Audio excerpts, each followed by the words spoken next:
Hi guys! May ginawa ako. Ayan. Hindi ko alam kung natawag dito. Hindi ko alam. Ano, muffin? Parang ganun. Basta, nakakita ako ng recipe.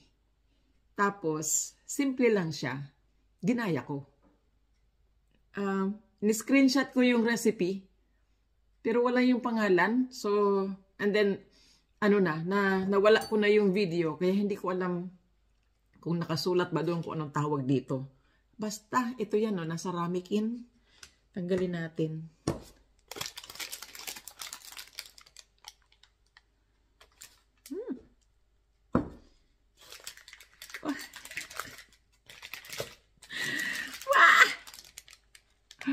Chocolate. Tingnan natin. Excited ako. Oh.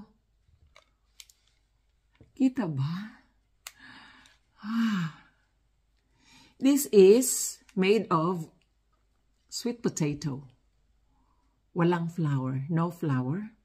So, sweet potato. Anim siya eh. Sweet potato, yogurt, sweetener, which I use the, tapos stevia. I use stevia. Egg, 1 egg, at saka, ayun yung chocolate powder. Tapos, meron sanang chocolate chips. Pero sabi ko, ano na to? Masyado nang matapang yung tsokolate niya. So, I did not put the chocolate chips sa ibabaw sana. So, ayun. Binake for 30 minutes. Tapos, ayan na siya. Medyo, siya, parang mamasa-masa. Mamasa-masa siya. Tikman natin.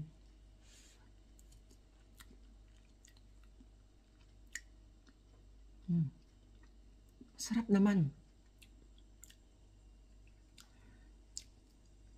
Ang tapang ng tapang ng tsokolate.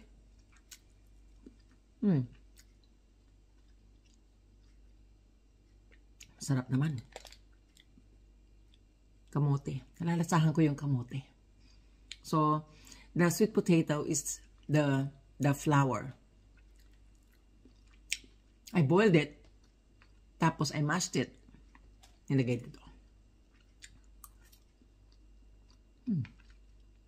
Diba? Keto friendly. Diba? Hindi talaga ako mahilig sa matamis.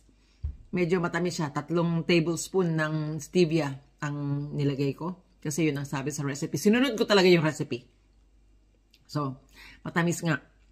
Siguro mga 2 lang okay na sa akin. Hindi ako mahilig sa matamis eh. Gumuguhit sa lalamunan kapag kahit candy lang, pag kumakain ako ng candy, gumuguhit sa lalamunan. Hindi talaga ako. Soft drinks, ganun din.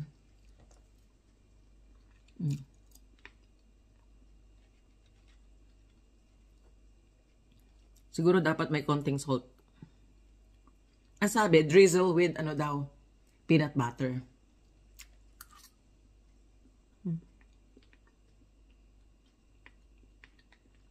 Pero yung peanut butter ko, hindi pwede drizzle.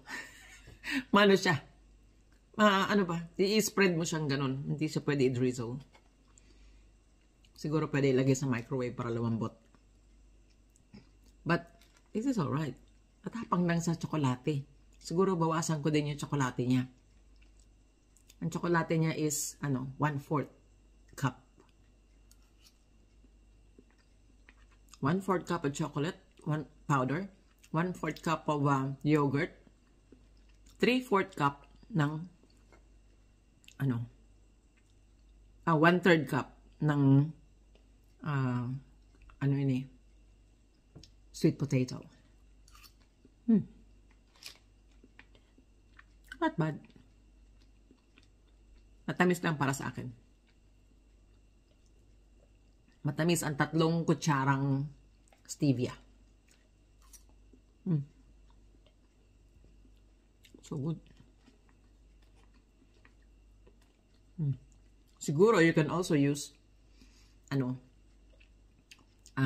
almond flour. Diba?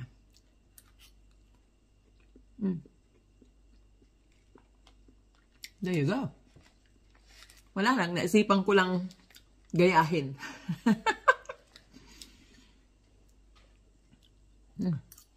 Not bad. So, there you go, guys.